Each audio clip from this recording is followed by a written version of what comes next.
So you guys are comfortable with talking to us about this? Sure. I just wanted to make sure. Go right ahead.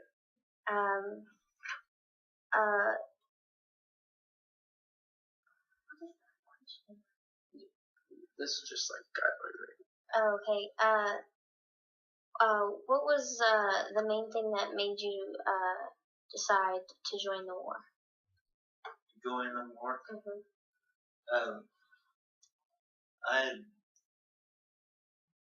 Before I went into the Army, I had been in the ROTC program at the University of Wichita. And then, as the war progressed, more of us were in the reserves. And then, originally, we were supposed to be in the reserves until we actually graduated. But then they changed in the middle of the stream and called us up to active duty. And most of us out there at Wichita got sent to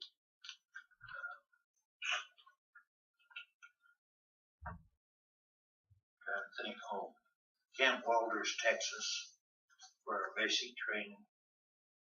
And from there, then, we got scattered all over. I see.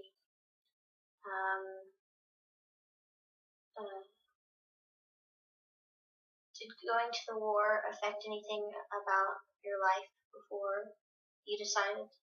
Like, did you have to leave anything behind? No, not really. Yeah. Because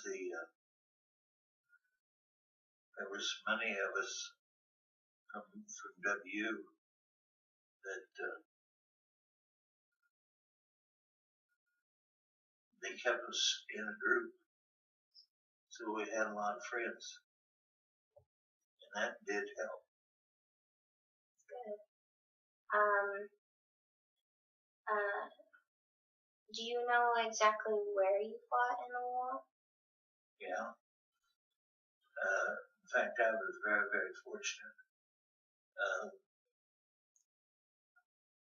The organization that I was in was an Ordnance Battalion Headquarters unit, and we did not actually get into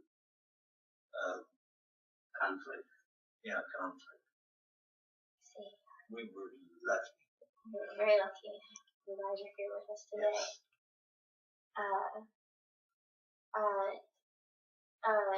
I don't know how to really say this, but there are different branches of the military, right? Right. Do you remember what kind you were in? I know there's different names for them. Yeah, like I say, I was in a station that had a Ordnance Battalion Headquarters, and we had charge of a lot of the units that were actually involved in conflict. And of course, as they be brought back in, as they had to be repaired, that was up to our organization to get them repaired and back into service.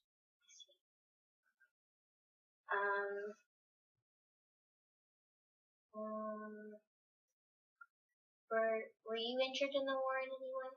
What? Were you injured in the war in any way? No. No? I was very, very fortunate. That's good.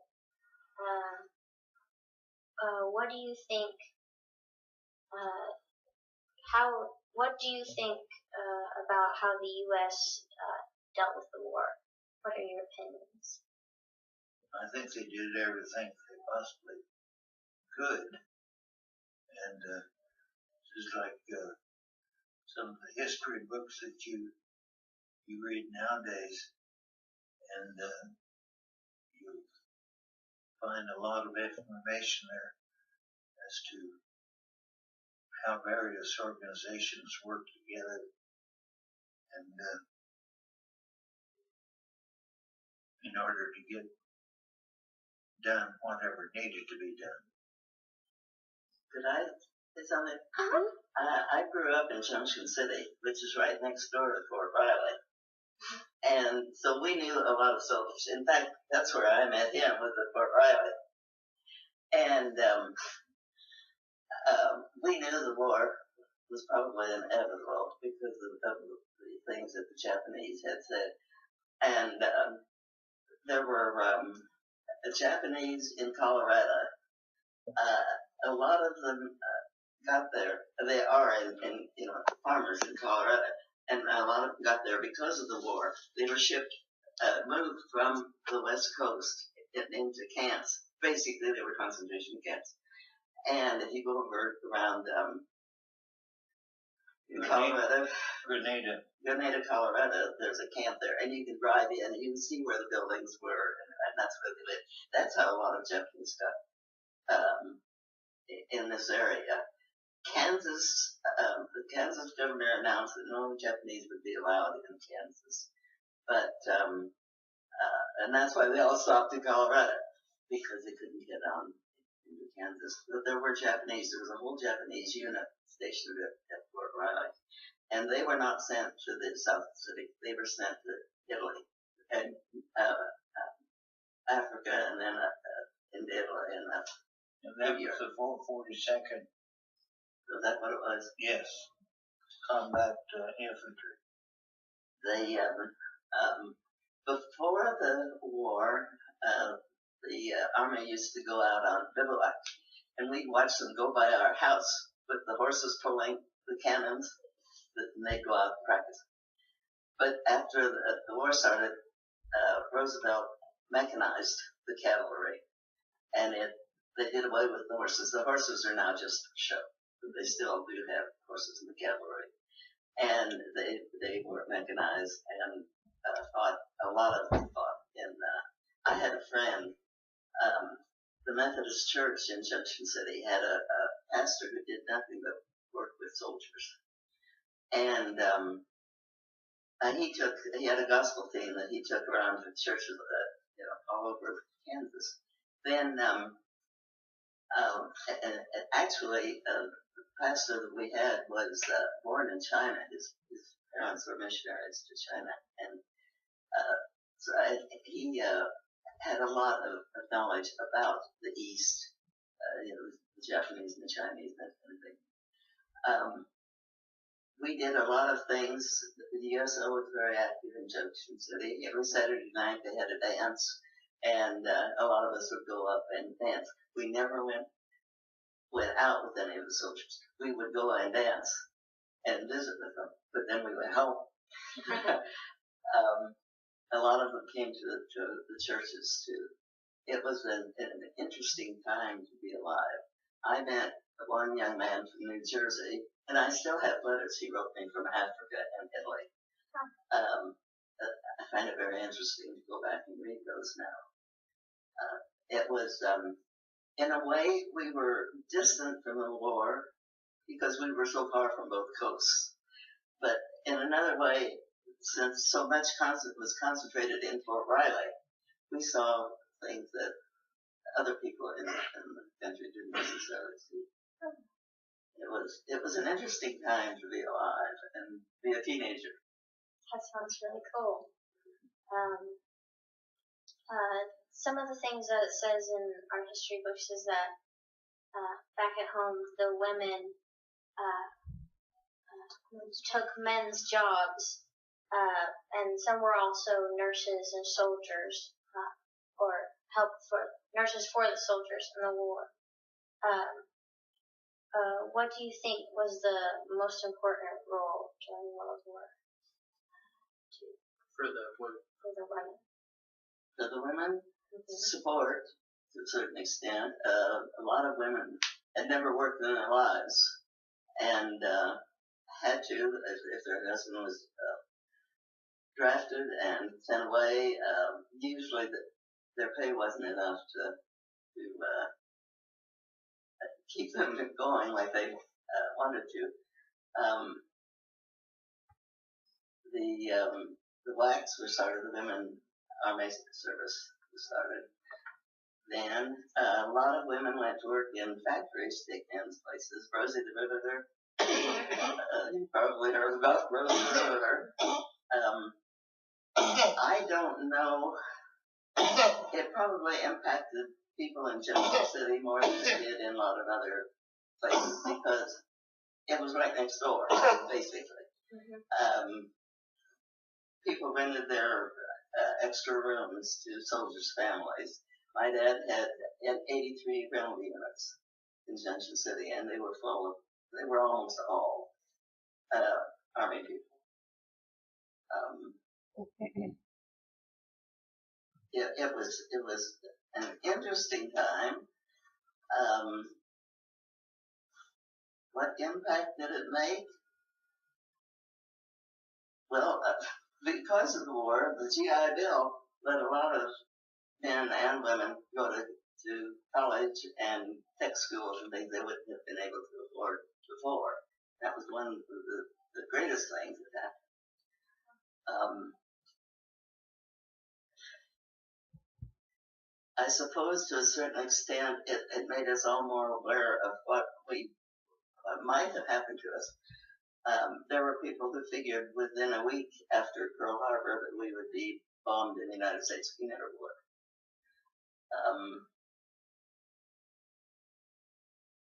Basically, it affected the Japanese Americans more than it did us because they were moved out of their homes to the center part of the state, of the United States. And Governor Ratner decreed that no Japanese would be allowed to live in Kansas, so a lot of them stopped in Colorado. The Army did have an all-Japanese unit stationed at Fort Riley, and they were sent to Italy. They were not sent to the Pacific War front, because how could you tell the difference? And I knew several couples, Japanese couples, who were in the Army, and he was, and she came home. And they were every bit as proud of the United States as any of the rest of us were. You couldn't doubt their loyalty because they were American born. And a lot of people forget that. So, what else do you want to know? When the war was over and everyone came home, like I said, a lot of people had to take over jobs that they wouldn't usually do.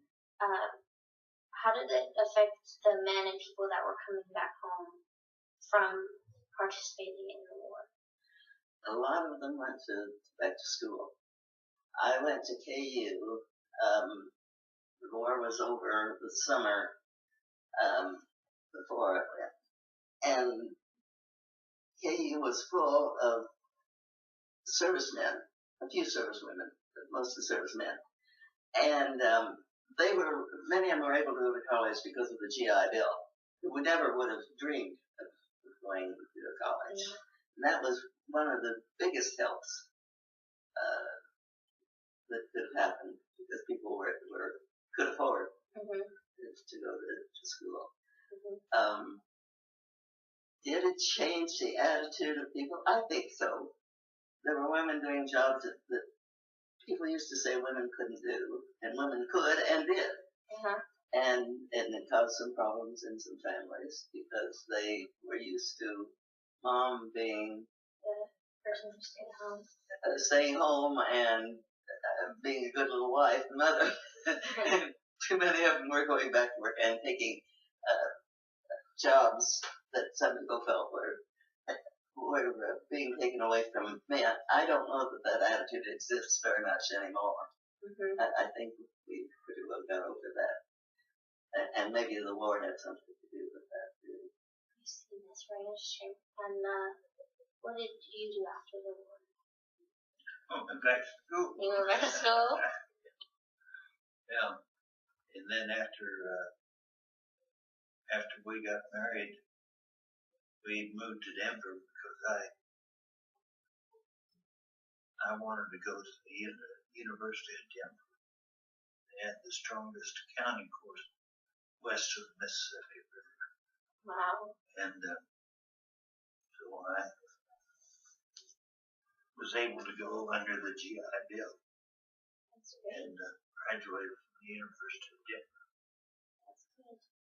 And, And ended up in Ulysses, Kansas. Yeah. Was it hard for you guys to adjust to the ending of the war? Coming back and not, I don't think so. no, we just bounced with it, whatever it was. Why we took it in stride, and it's about the best you could say for it. I'm glad. Let's see. A lot of men got to go to college who wouldn't have otherwise gone, which was a good thing. Mm-hmm. You know, a lot of men would never have dreamed of going to college because their families couldn't afford it. But GI Bill, they could. KU had buildings just for married students. GIs could live there with their families. There were quite a few of them. I'm trying to figure out where did we step on from?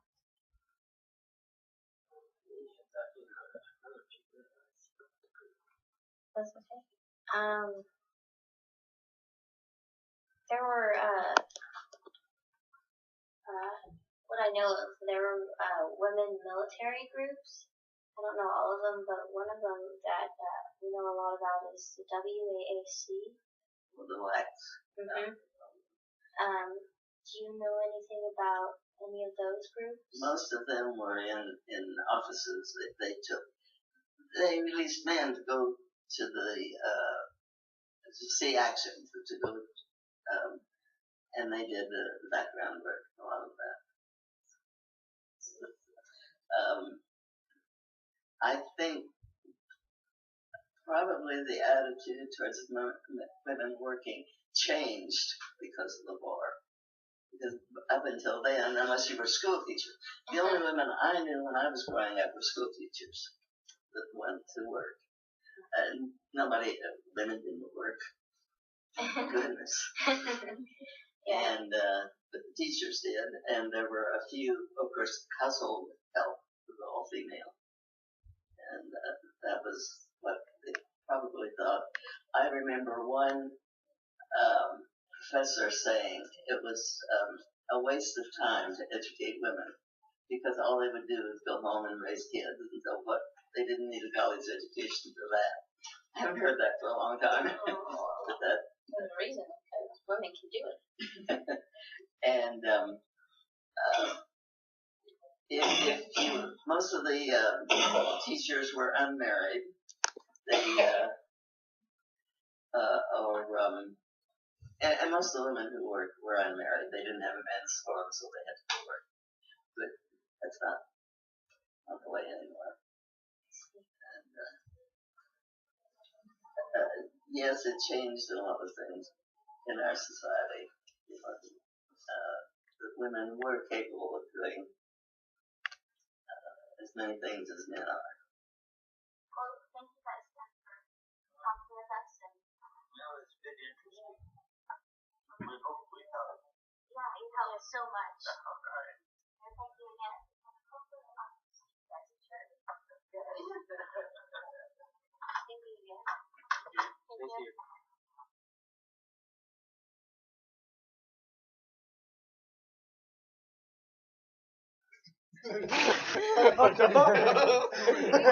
Hey, oh shoot! Hey.